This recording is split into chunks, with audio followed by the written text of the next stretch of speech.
It's time for Fibber McGee and Molly.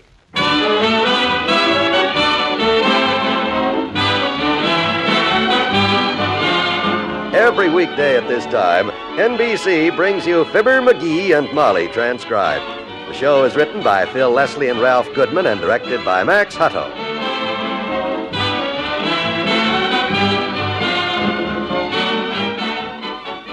We'll join Fibber and Molly in just a moment. If you're between the ages of 18 and 55, there's a job open for you in the nursing profession. Although there are more nurses active in the profession today than ever before, the demand continues to outstrip the supply.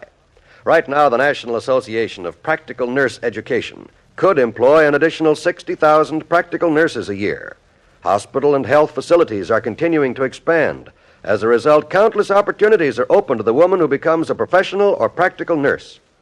Older women particularly are finding the profession of practical nursing highly rewarding as a career.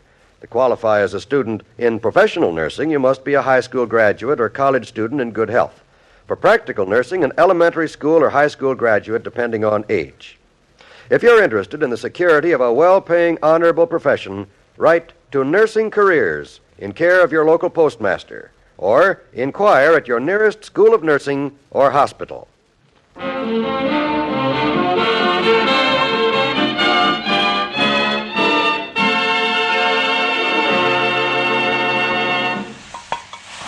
A cup of coffee and breakfast and yoo-hoo. A cup of... Coffee can's almost empty. These days it's a lot cheaper to sing tea for two. McGee, breakfast is ready. Okay, coming, kiddo.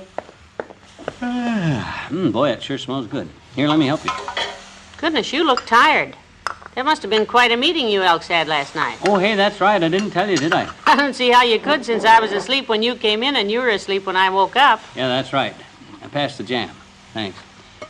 Well, sir, when I got there, they were busy discussing who to get for a new chairman for the hobby show on account of Choppy Moran resigned, see? Oh? They had to get a guy they could depend on to get the hobby show all set for Friday's deadline, so guess whom they made new chairman? No, you mean... That's right. Your hot-shot husband, that's whom. Oh, isn't that wonderful? Good for you. Gee whiz, Molly, I wish you wouldn't pat me on the head like that when I'm eating a piece of toast and jam. Oh, I'm sorry, dear.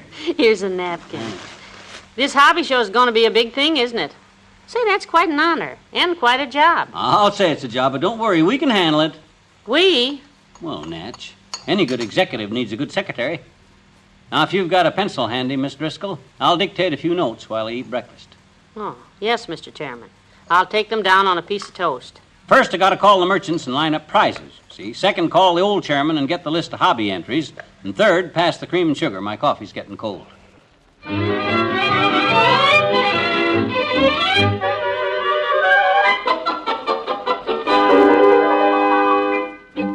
Yeah, that's right, Tracy. We're promoting prizes for the hobby contest winners, and whatever prizes you donate will be largely appreciated by a large sign near the door that says, "Get your hardware and hobby stuff at Tracy's," you see. Oh, well, the size of the sign depends on the size of your generosity, Tracy, old boy. Dozen hacksaw blades? Oh, sure. We'll print you up a nice sign for that on the back of a postage stamp. If I were you...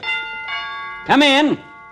Yeah, well, you better think it over, Tracy. My wife's downtown with the car now. She'll come by your place soon. Goodbye. I'm coming. Oh, it's you, Doc. What took you so long to get to the door, loose change? I gave the double ring so you'd know it wasn't a bill collector. I, Doctor, am extremely busy. Busy contacting my constituents. It takes a lot of calls. Constituents? What are you running for, city limits? Because I'll be glad... No, I'm not running for city limits. If you'd been at the special Elks meeting last night, horse meat, and if you'd have been sitting there in your usual 3 seats, you'd know that I was elected new chairman of the Hobby Show Committee. You? Yes, I. And for your big jealous information, I was elected anonymously, too. Anonymously is right. Yes, sir. You probably held your hat over your face and yelled, "I nominate Fibber McGee." Then before they could recover from the shock, you ducked under the table and yelled, "I second the motion." Right? Nah. I've seen you work that stunt before. That way nobody knows who made the nomination or who seconded it, so everybody goes along with it just to play it safe. Right? Go peddle your placebos, pill pusher. I got no time to swap insults with you. I'm busy. But just for the record, I've only had this job since last night, and I already got over a dozen prizes donated. Well, maybe I'll just enter your hobby show, Sonny. Give the thing some class. Am I eligible? Oh, I don't see why not, Blubber Boy. Everyone's welcome. What'll I put you down for? A whale that collects people? Ah! No, Wind Tunnel. Put me down as a stamp collector. Okay. Bring your stuff around to the Elks Hall tomorrow, and we'll set you up. Good. And before I go, because you've been so cordial during my little visit, I'd like to leave you a sample from my collection. Would you like one? Why, sure, Doc. I've always been interested in stamps. Well, here's one you should have had a long time ago. Oh! Oh, my foot! Why? Oh! So long, Pigeon. I'll see you later.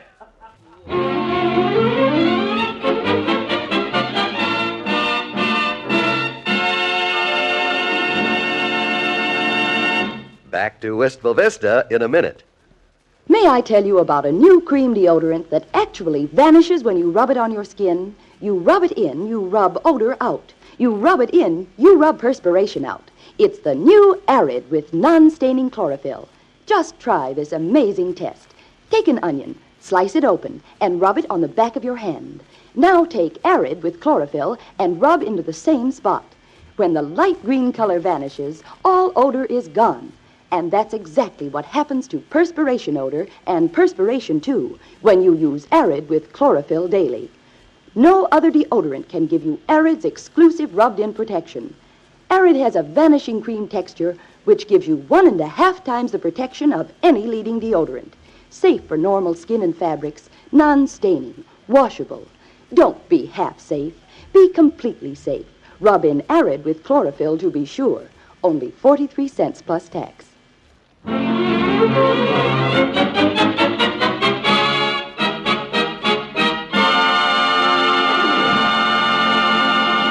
Yeah, that's right, Wong Chow, old pal. That's what we need, prizes. I thought 2 chop suey dinners, family style, might make a nice prize, and we'll put you up a big sign near the door that says, you can always get the white chow at Wong Chow's.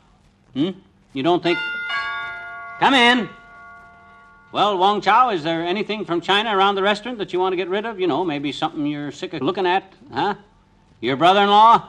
No, look, Wong Chow, I ain't got time. Come in. Doggone it, I wish Molly was here. What's that, Wong Chow? Free rice cakes to everyone at the door? That's a deal. I'll see you tomorrow. Arrivederci. Now, let's see who's at the door and... Oh, I finally made it. Oh, it's you, Molly. I didn't know it was you. Help me with these boxes, will you? Okay. Why didn't you open the door? Did you ever try to stand out there with your arms full of bundles and turn a doorknob with your teeth? I'm sorry. You see... There are more prizes in the car. Stuff from Kramer's drugstore and a tool kit from Tracy's Hardware. Watch the big box there. It's full of chickens. Chickens? Little ceramic chickens from the gift shop. Oh. They're little salt and pepper shakers. Oh. Miss Penny said she was glad to get rid of them. Hasn't had any luck selling them. It seems her little ceramic chickens really laid an egg, which is a joke I made up on the way home. Roger, boy! Point killer. He's supposed to bring some stuff for prizes. Hurry up, Johnny! Heavy! Well, hang on, old-timer. I'll give you a hand. Prizes, Johnny, for the hobby show. Where do you want this 100 pounds of sugar? And... Any place. That's heavy. Just drop it right there where you are. Oh! Whoops! Wrong hand. I dropped a gallon of vinegar. Heavenly days, all over my... Oh, no great harm done, daughter. Jug of vinegar ain't much of a prize anyhow. That sack of sugar's swell, though. Well, thanks, old-timer. Boy, I got close to 50 prizes for this thing so far. Let me get there with the mop. Okay. You gonna enter the hobby show, Mr. Oldtimer? I don't know, daughter. Ain't decided yet. My sister May was here, though. She'd get into it. May'd devoted her whole life to her hobby. What kind of hobby was it? Getting married. All May's hobbies was hubbies, kids. She took so many walks down the aisle, she had to have her bridal slippers half-soled 3 times.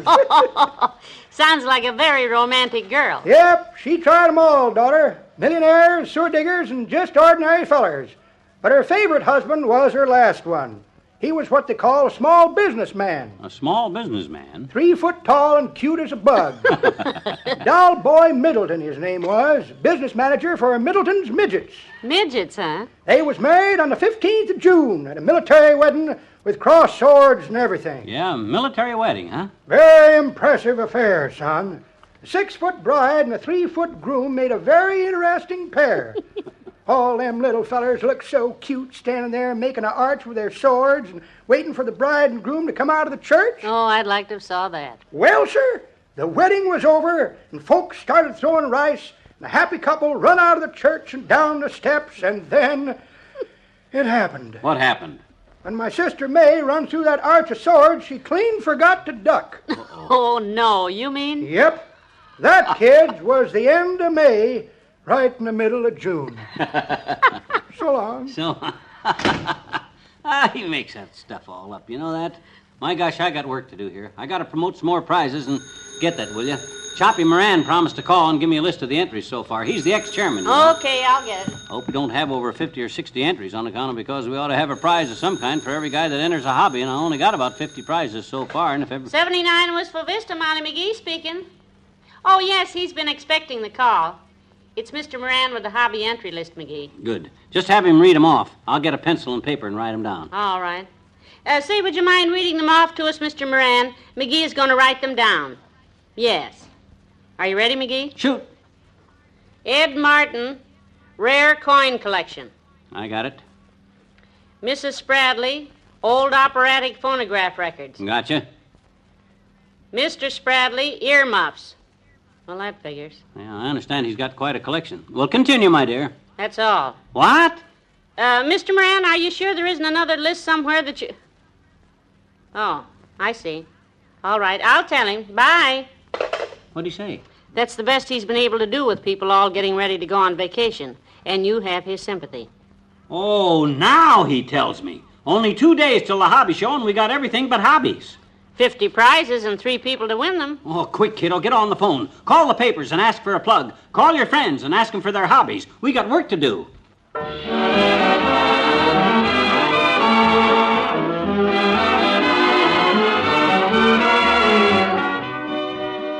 Fibber and Molly will be right back. Well, this is Roy Rogers. And this is Dale Evans. We'd like to take a minute here to remind you about our weekly radio program on NBC. Roy and I really enjoy bringing you these adventure stories every week, and we're real happy to have the Mellow Men as our singing partners on the Roy Rogers Show. Roy, tell the folks listening about this week's story. It's real exciting. Well, now, Dale, I don't think that we'd better give away the story we're going to be telling. I'd just like the folks to find out all about it as we go along. Well, maybe you're right. But we can tell them that along with you and me and the Mellow Men will be Pat Brady, as well as Bullet, the Wonder Dog, and Roy's horse, Trigger. Together we bring you stories and songs of the West, stories that'll keep you on the edge of your chair with excitement, and songs to set your feet a-tapping. We sure hope you'll be right there beside your radio every week. Remember, it's the Roy Rogers Show every Thursday evening on the NBC Radio Network. Goodbye, good luck, and may the good Lord take a liking to you.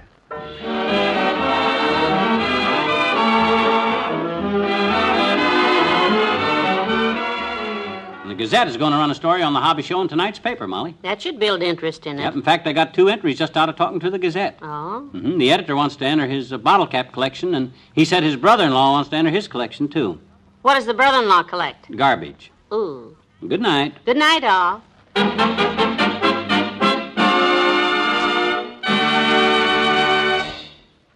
NBC has brought you the Fibber, McGee, and Molly program transcribed, with Bill Thompson as the old-timer and Arthur Q. Bryan as Dr. Gamble. Tomorrow, McGee registers the entries for the big hobby show. So this is John Wall saying, don't forget to listen to Fibber, McGee, and Molly.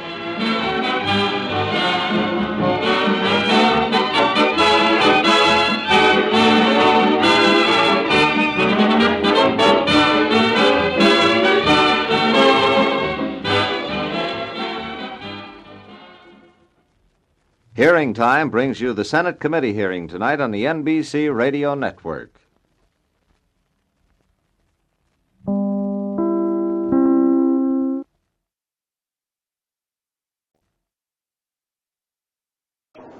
Molly, do you think I ought to send Fern Paul a Valentine? You mean that girl you went with when you were in high school? That's the one. Heavenly days, don't tell me you're still interested in her. Oh, Molly, don't be ridiculous. Of course I'm not. I hardly even remember what she looks like, except that she had blue eyes and blonde hair and was 5'2" and weighed 108 pounds. And that's all you remember? That's about the size of it. Did you get that, Molly? It has a double meaning. We were talking about Fern's size. Ain't funny, McGee. I thought it was pretty good for just stumbling onto it like that. There's one thing I'd like to know, though. If you aren't interested in Fern Prowl anymore, why do you want to send her a Valentine? I didn't say I wanted to. I just asked whether you thought I ought to. Besides, you still get one every year from Leroy Bodenheimer. That's different.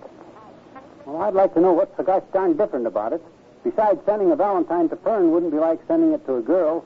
It's more like the way you'd drop a postcard to an old friend if you was at Grand Canyon or someplace. You're not at Grand Canyon. Now, why do you feel obligated to send a Valentine to somebody you haven't seen for 40 years? My gosh, Molly, if the girl's been eating her heart out that long, she ought to be entitled to some recognition. For endurance, if for nothing else. What makes you think that Fern is still eating her heart out for you? Molly, when a woman feels about a man the way Fern felt about me, the fire don't go out overnight. Did you happen to catch a look at the way she behaved at our wedding? Yes, she was laughing so hard she almost broke up the ceremony. Yeah, but she was laughing with tears in her eyes. Molly, you know, I've never had a moment's regret about tossing Fern over for you, but dadgummit, I get a guilty conscience once in a while. Oh, dear. Well, it's all my fault that Fern's living a life of spinsterhood. How do you know she is if you haven't heard from her for 40 years? Let's face it, Molly. How could a girl possibly go out with me and then be satisfied with somebody else? Huh? I know Fern. She wouldn't throw her life away just for the sake of getting married. Okay, send her a Valentine if you want to, McGee. I don't care. Well, now, don't get the idea I'd send one of those mushy kind. They got more impersonal ones that say stuff like, to an old buddy of either sex on Valentine's Day. Okay, if it'll ease your conscience. Now, I'm going to go out and get the mail. See, I think they tore down Fern's house to make room for the bridge approach in 1922, but I guess if I send it to the old address, she'll get it. Here's something for you in the mail, McGee. Looks like a card of some kind. Well, I wonder what that could be. Well, I'll be a kangaroo's cousin. It's a Valentine from Fern Crawl. Oh, and she's got a little note on the back. She says, have been trying for years to get out there to see you, but my husband is so busy with oil lands and investments that we don't travel much. I hope you get back here someday. Would love to have you meet my 4 kids and 16 grandchildren. Best regards, Fern. Ah, she's eating her heart out for you, all right. Yeah. Well, looks like the kid got lucky. I guess I won't bother sending her a Valentine. And, Molly, for Pete's sake, tell that Leroy Bodenheimer to stop sending them to you, will you? It isn't crop. For Pete's sake, tell that Leroy Bodenheimer to stop sending them to you, will you? It isn't crop.